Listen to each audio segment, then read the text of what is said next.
What, do they look like themselves? I don't think you would be able to tell a difference between a foster youth and a regular youth, right?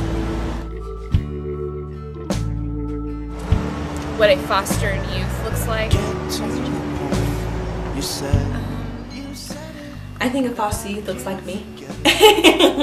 There's not one way you could describe a foster youth. I think every single case is unique.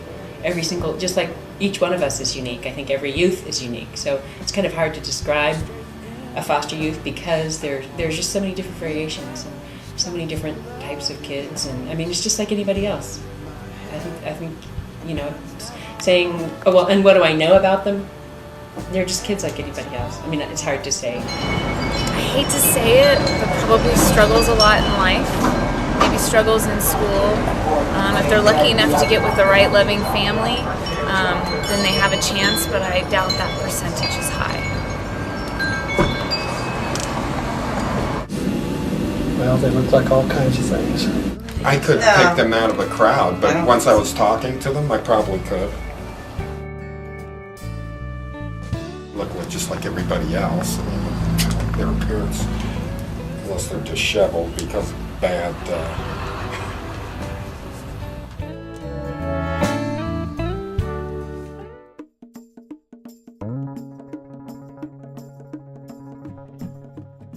Well, because they don't have any parents to take care of them, and I think the grandparents always try, but because of one reason or another, sometimes it's not a lasting situation. And they're abused usually, right? Children that they take for foster care is sometimes abused, so they are taken out. I don't know, maybe probably just because they're just in a horrible household already. Parents being abandoned their kids, don't know how to raise their own kids.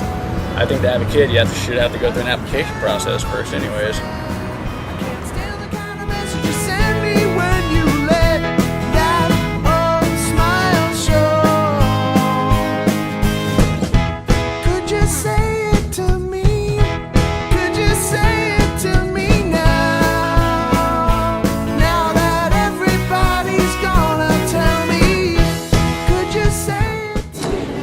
Broken homes, a variety of different reasons, but it's obviously a set of circumstances that have landed this kid without a home, and there's people out there that are willing to take them in and provide a good environment for them to grow up in. Well, it's child abuse, I would say mostly of the deal.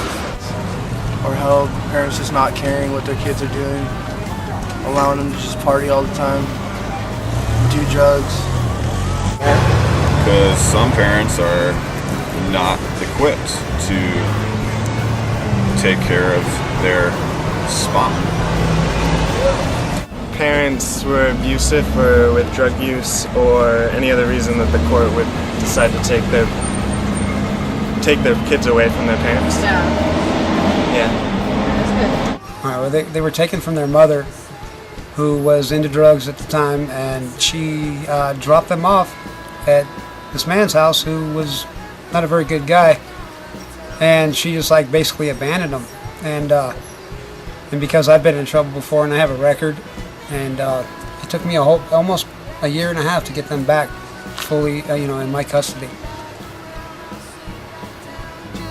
They were treated fine. They didn't want to be there because they wanted to be with one of their parents, but they were fed, they were clothed, they had a nice place to stay, warm blankets, and they were treated really good. Well, lots of reasons, like sexual abuse or just regular abuse and being left alone, drugs and alcohol. That's what happened with my parents. One of them killed someone and then went to jail, so we got taken away because we had nowhere else to go. A lot of it is because the courts take them away from their parents. 18, I think, is it 18? Yeah. And then they turn them loose and they're like a bunch of wild animals.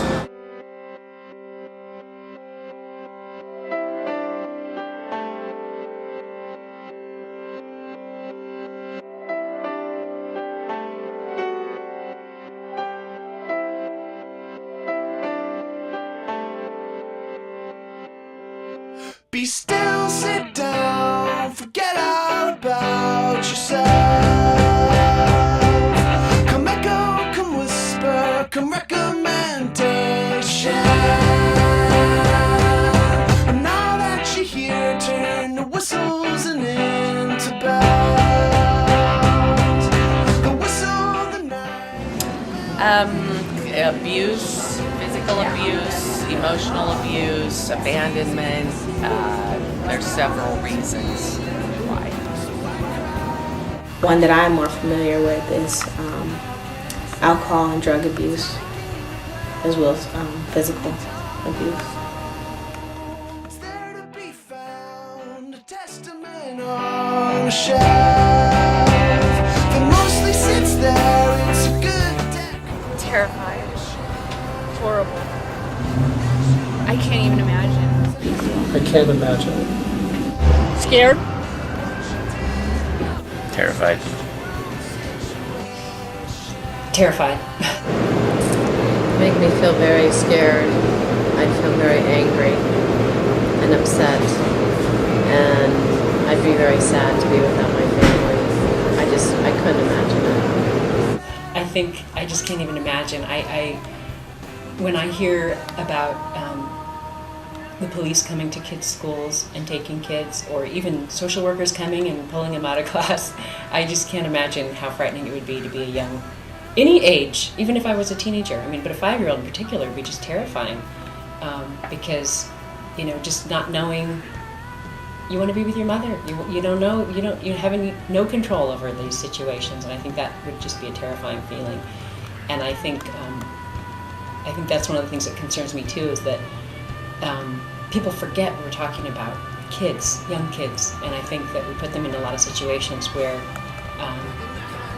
we're scaring them, we're frightening them. I mean, how can we expect them to be normal and healthy when we put them in these situations where we've taken things that, removed them from their family and from their school, or things that they know and are familiar with, and suddenly, I just can't even imagine what that would be like. We were taken away from what we know, and really, you always hold that piece of difference inside of you. And it's just up to you how you kind of get through that. I know that from being in foster care, a lot of foster kids get attachment disorders.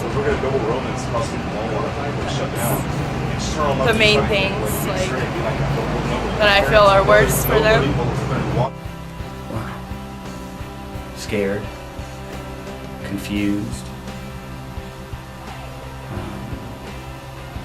powerless, frightened, angry.